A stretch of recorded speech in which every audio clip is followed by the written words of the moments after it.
तिथे रामगिरी महाराजांविरोधात नालासोपारा पोलीस ठाण्यात गुन्हा दाखल करण्यात आला आहे। रामगिरी महाराजांनी नाशिकमधल्या पांचाळे इथल्या हरिनाम सप्ताहात प्रेषित मोहम्मद पैगंबर यांच्या विरोधात आक्षेपार्ह विधान केलं होतं।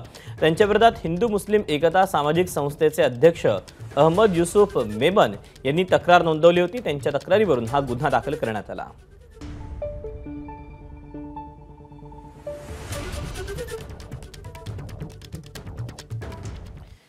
रामगिरी महाराजांच्या वक्तव्याचं समर्थन करणाऱ्या मुख्यमंत्र्यांना हटवा अशी मागणी काँग्रेसचे माजी खासदार हुसेन दलवाई यांनी केलेली आहे।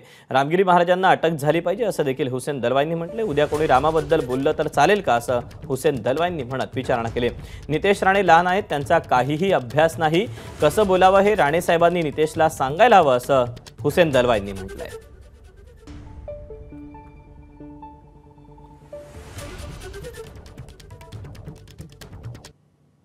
मी त्याचा निषेध करतो आणि ज्या त्या कोण महाराज बोललेले आहेत ना त्यांना अटक केली पाहिजे। या पद्धतीने बोललं तर उद्या कुणीतरी उठलं नाही रामाच्याबद्दल बोललं तर चालेल का?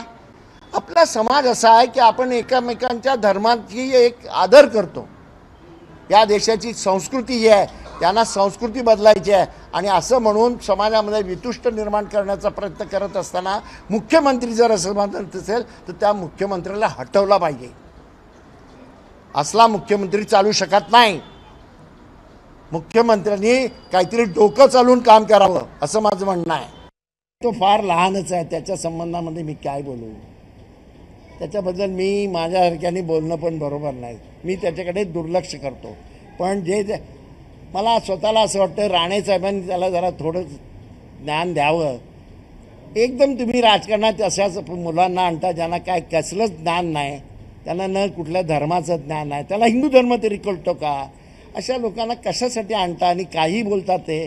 कुठेतरी व्यसन आणावी आणि त्या जर यांचं नाव घेऊन बोलत असतील होम मिनिस्टरचं आपल्या फडणवीसांचं, तर फडणवीस साहेबांना मी असं म्हणेन की त्याला जरा रोखा। एबीपी माझा, उघडा डोळे बघा नीट।